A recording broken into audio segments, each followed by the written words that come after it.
Hello, everyone, and welcome to Healthy Talk, empowering your wellness one conversation at a time. I'm your host, Rachel Mann, and today we're digging into something that affects all of us, even if we don't always think about it: antibiotic resistance. With me today is Mikel Brandhorst, a pharmacist here at Boone County Hospital. He's someone who not only knows the ins and outs of medication, but also works every day to help our community stay safe and healthy. Mikel, thanks for joining us. Yeah, thanks for having me, Rachel. Let's start with an introduction. Could you tell us a little bit about yourself and your role here at Boone County Hospital? Yeah, a little bit about myself. I graduated from the University of Iowa in 2006 with my Doctor of Pharmacy degree. Spent a few years in community pharmacy, also called retail pharmacy, for a few years out of college, and then started here at Boone County Hospital in 2009. This is my 12th year here, so if you're doing the math, it doesn't quite add up. I actually, interestingly enough, spent 5 years teaching high school science in between there, but I'm happy to be back. Boone County is a special place for myself professionally and my family. We've had 3 of our children here, and we get our health care here as well. It's a great place, and I'm happy to be here. My role at Boone County Hospital, as in most small hospitals, I wear a lot of different hats, but my primary function is to verify the accuracy and appropriateness of all the medication orders and oversee the dispensing as they leave the pharmacy for all of our patients. What does the pharmacy department here at Boone County Hospital look like day to day, and what kind of services does your team provide? We're involved in all the functions as it relates to medication administration and dispensing here. A list of examples. We review orders for accuracy and appropriateness, like I said before, and get those out to the patients, but there's a lot more that we do around that. We collaborate with the physicians to address any drug therapy issues. We fill employee prescriptions, stock and restock all the automated dispensing machines around the hospital. We call that machine Pixis. Fulfill requisitions for medications at outpatient clinics, purchase and put away medications. We audit controlled substances. And along with that, there's a lot of regulatory things that we do in the background that just comes with the territory in the pharmacy world.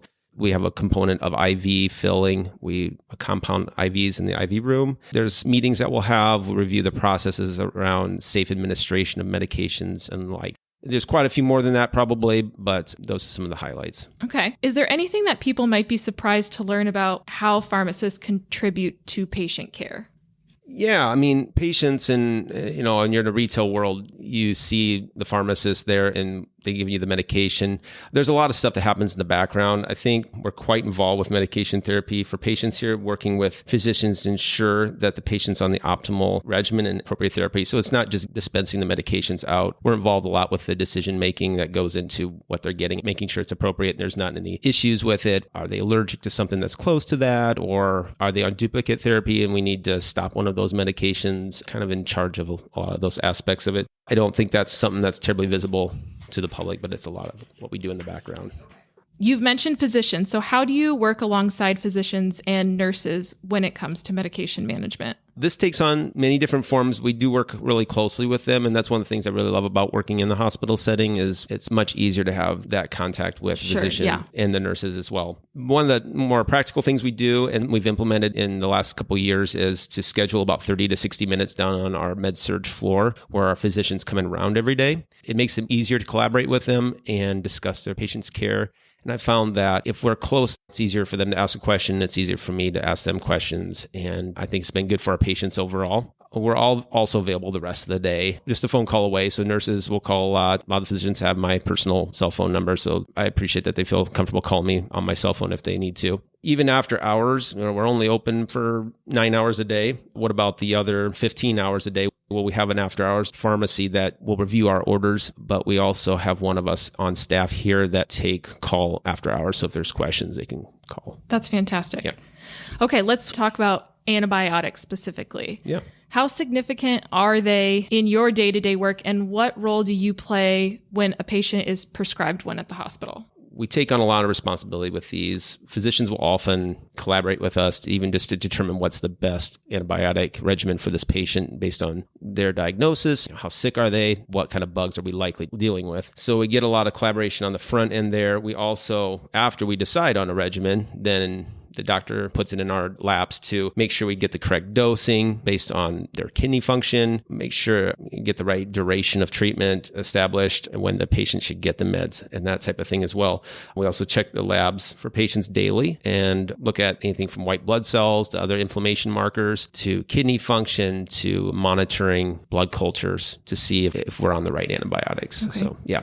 Antibiotic resistance is a term we've probably heard a lot, but can you explain to our listeners what it actually means? This is fairly in-depth, and how antibiotic resistance happens is fairly in-depth and still being a subject of research. But bacteria are just like any other living organisms. They're going to find ways to adapt to threats in their environment. They're going to find either ways to adapt or they're going to die. That's just how survival works. Mutations in the genetic material of an organism are typically fairly rare, actually. But when you're dealing with these kinds of populations, so bacteria, if you get a cut or get an infection of some sort in your lungs, we're talking millions of bacteria. I mean, there's a lot. And so when you're dealing with those kind of numbers, actually the chance of getting a mutation in a couple or a few or a handful is probably fairly good. A lot of times those bacteria, those mutations code for cell death, and the bacteria dies from a mutation. Maybe it didn't code for a certain protein that is important for the cell structure and it dies. So that's the majority of the time. But occasionally, one or two will get lucky, right? And one of them may find a code for mutation that is actually resistant or helps them survive better in their environment. And when that happens, for example, some of the ways that they have found to adapt, they'll even create these pumps. Bacteria will find ways to pump out the antibiotic as soon as it's exposed. Or a lot of our antibiotics will attach to the cell wall structure of the bacteria, and bacteria found ways to make enzymes to destroy the antibiotic before it gets there. So there's a few different ways that are common, but when that happens, the bacteria, it lives in the presence of that antibiotic, and then it can start multiplying. And bacteria can just multiply on their own and do it very quickly. So if the body doesn't take care of that if our immune system doesn't get to it, we can have a resistant infection. So why would you say antibiotic resistance is such a growing concern? We've been grown accustomed to being able to go to a doctor and find treatment and cure for infections. Most of us in our life, that's all we've ever known. We live in what we call the antibiotic age. This age started in about the 1940s. And so when you think about it in the context of thousands of years of human history, that's not very long. In fact, there's people alive today that lived before we had antibiotics available. So it's definitely something we shouldn't take for granted. In fact, we only have so many different antibiotics that we can use to treat infections. If a patient gets an infection with a bacteria that's resistant to an antibiotic, then we start to run out of options to treat. And in the worst case scenario, and there are some out there, the bacteria is resistant to all our options and can lead to death. It's much like what happened to people before the 1940s. If you get an infection of some sort, you're much more likely to die from it. If your immune system can't take care of it, we don't have any other ways to help you.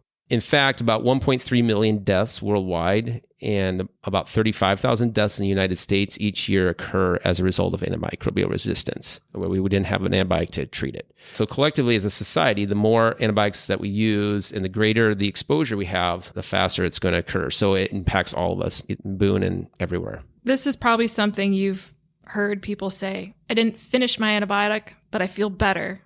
When I first started as a pharmacist and we put stickers on the bottle that said, take until it's gone. Oddly enough, that thinking has started to change and shift a little bit, because what we're finding is the number one reason for resistance is exposure. So a lot of times what happens is we'll get an antibiotic. Let's say the doctor prescribed it for 10 days. We feel better after maybe 2 or 3 days. In the past, we would say, yeah, take that for the full 10 days, no matter how you feel. And you're just taking that antibiotic to the end. Now we have more follow-up measures. Nurses will oftentimes call the patient a few days. How are you feeling? Oh, yeah, you're feeling better. You normal? Okay, or almost normal. We can stop that antibiotic early. It can stop it now or depending on the situation. And what that does is we find that nice line where we are treating the infection, getting the patient better, but we're not exposing them to more than we need to, because that just leads to more side effects, it leads to more resistance. Are there any other common misconceptions about antibiotics that you run into? You hear people call antibiotics in terms of strong antibiotic and weak antibiotic, or I don't know, really strong antibiotic. Well, the better terminology maybe is broad spectrum and narrow spectrum. Think more like herbicides. We're in Iowa here, so we think of how you treat our yard or field. A broad spectrum antibiotic is going to kill many different bacteria. So think of like Roundup. If you throw that on your yard, I wouldn't suggest it because you're gonna kill the weeds, but you're also gonna kill all the good grass, right?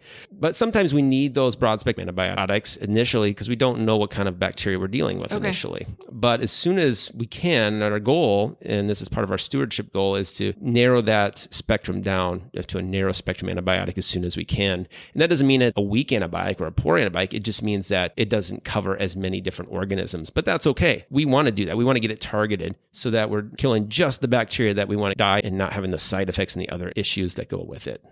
What do you say when someone insists on going on an antibiotic when it might not be appropriate or the best solution? A lot of times in those cases, we're dealing with a viral illness. Viruses are nasty bugs, and they're very common. Examples are the common cold, influenza, COVID. Those are all viruses. And we see them as we get into the wintertime that they're always going to be there. Unfortunately, it's hard to discern the difference sometimes between a bacterial and a viral infection. You should still go be seen by your doctor, and the doctor will have ways to be able to help determine if it is viral or bacterial. And there's some blood tests that we can run to kind of give us some clues into that. Unfortunately, we don't always know for sure. So sometimes antibiotics are given anyway. Unfortunately, antibiotics will do nothing against a virus. So I would just say that if the doctor, in their best judgment, believes that you don't have a bacterial infection and it's viral and don't give you an antibiotic, I would support them in that decision. How has antibiotic resistance impacted care here at Boone County Hospital? It's just like anywhere else. Bacterial resistance is everywhere, but we have great processes in place here and tremendous buy-in from our physicians and staff to prevent and manage these resistances here. But just like everywhere else, we do see common antibiotic resistances such as MRSA and ESBL producing organisms, and I'm getting some acronyms here that don't make a lot of sense, and occasionally others that we don't like to see, but as soon as we get those, we find them out, and our infection control department's great about identifying that, and we treat appropriately. So yeah, I believe we're doing a great job here managing those cases. Do you have any practical tips or things people can do to help prevent resistance? Absolutely. This is kind of a team effort, not just the healthcare team, but patients and people everywhere. We all have a part in this, and if we all do our job well, we can keep ahead of this. And this is going to sound so overly simple, but keeping your lines of defense strong. And by that, I mean our immune system. That's your best line of defense against infection. We're exposed to bacteria and viruses and whatnot all the time, and our immune system is constantly at work for us. If we can keep that strong and fortified, then the less chance we have of getting an infection in the first place. So prevention is the best thing. And how do we do that? We've heard it a million times, but it's eating a good diet, rich in vegetables, unsaturated fats, whole grains, and low in added sugar, I might add. Also consistently getting good sleep at night, 7 to 9 hours, not just one night a week, but consistently, and getting regular exercise. So that trifecta of exercise, sleep, nutrition, that's going to make our immune system as good as it can be. So we don't even have to ask the question, do we need an antibiotic? Because we just are going to be healthier. But of course, we're going to get something at some point because we're exposed to it. So when our immune system does get overwhelmed and sick, maybe it's just a burden of bacteria, like you're around people at work that have an infection, or you get a cut that gets infected, whatever it is, consider that there's a decent chance, especially if it's a respiratory thing, that it's probably viral. A lot of times it is viral. And again, like I said before, if the physician says, we think that it's a viral infection, you don't need an antibiotic, we're going to give you lots of fluids and all that stuff. Except that's what we hope to see. We don't want to take antibiotics if we don't need them. That's why you go to the experts. Yeah, absolutely. Those were some great tips for people listening, what we can do. But as a pharmacist, what steps do you take to help prevent resistance? I've kind of alluded to a few of these, but I review our inpatient antibiotics daily. Anybody who's on an antibiotic, I review their profile, look for opportunities to decrease the exposure. So again, that's the number one thing here is how can we decrease exposure while treating effectively? It's really finding that line between too much and not enough. And it varies from patient to patient. It's kind of a bit of an art and a lot of learning. I look at many factors, including the doctor's notes regarding patients' progress. How are they feeling? How are they doing clinically? The labs, such as white blood cells and other markers of inflammation that could indicate infection, is getting better. And their vitals, such as their temperature, have they been without a fever? I also monitor any cultures that come through, and unfortunately, those can take a few days to come back, so that we kind of wait on those and look at those. And once we get them back, we can hopefully what we call de-escalate from a broad to a narrow spectrum antibiotic. And then I recommend to the physician, if we can do that, to switching it to something else. And so, we just kind of keep an eye on things, and we document all that. Yep. Could you tell us more about how Boone County Hospital is addressing the issue of resistance and of stewardship programs that you have here at the hospital? What does that look like? In addition to what we do in the pharmacy, we have a multi-tiered approach, I would say, in the hospital. There's multiple levels of involvement, anywhere from the physicians to the pharmacists to infection control. We log and report our data and meet as a team quarterly. We call it the Antimicrobial Stewardship Committee. And we monitor trends and discuss our processes. So we see, are we meeting our targets? Are we seeing any opportunistic infections that we don't want to see? And if so, why? And how can we prevent that from happening again? A lot of different hands in there, and that's what it takes to make a successful program go. Right. Are there any promising trends or alternatives on the horizon? It's an arms race between bacteria and their desire to survive. Well, their desire, they don't think, but as a species, their survival depends on their adaptation. It's an arms race between that and us developing and getting new antibiotics and new mechanisms that can defeat them. Unfortunately, for the longest time, especially like in the 1980s, during that time, for whatever reason, antibiotic research and development kind of stalled, and we just kind of had the antibiotics that we had before that. But I think we've got a new awareness now that started to show a couple decades ago that resistance is a big issue, and we need to continue our research and development to continue to get newer antibiotics. Otherwise, we lose the arms race. There are new antibiotics on the horizon, some unique mechanisms of action, so that's kind of exciting as well. If there was one thing you wish every patient knew before asking for antibiotics, what would that be? The first thing is understand the blessing that antibiotics are and how much of a gift that has been to society and the ability to not fear dying from infection like we once did. I don't want to take away from their utility. We need them, and they're very good tools in healthcare. On the other hand, we also understand that, and I want everybody to know that there are side effects. There's adverse reactions, and I'm not even talking about resistance at this point. They can be hard on the kidneys. That's why we monitor kidney function with them. They have other specific weird side effects. For example, we have a drug called levofloxacin or fluoroquinolones that if you're an athlete, you probably don't want to take because they have a high risk of tendon rupture, especially your Achilles tendon. That would not be good, right? Ouch. So there's things about different classes of antibiotics that pose risks. So we don't want to think that there's just no risk about taking them either. Right. Is there any place that listeners can go to learn more about proper antibiotic use? There's so many great resources out there online and whatnot. Obviously, your physician is a good resource, your pharmacist. Online, I'd recommend looking at like the World Health Organization or the CDC website. That's great information for patients and physicians and everybody. Any final thoughts as we wrap up? I would just say combating antibiotic resistance is something that we all play a part in, and we will likely never stop resistance from being an issue as much as we'd like to, but it will continue to be an issue. But with a multi-pronged focus and reducing the antibiotics in healthcare, agriculture, et cetera, we can hope to slow the progression to the point where our research and development can keep up with that emerging resistance. Ultimately, the goal is to continue to be able to use these antibiotics sustainably into the future, so my kids and their kids can continue to live in the antibiotic age. Well, Mikel, thanks so much for being here today and sharing your insight with us. Yeah, thank you for having me. That wraps up this episode of Healthy Talk. Remember, how we use antibiotics today affects how they'll work tomorrow. Let's all do our part. If you found this conversation helpful, please be sure to subscribe and share it with others in our community. Till next time, stay informed, stay healthy, and keep the conversation going with Healthy Talk.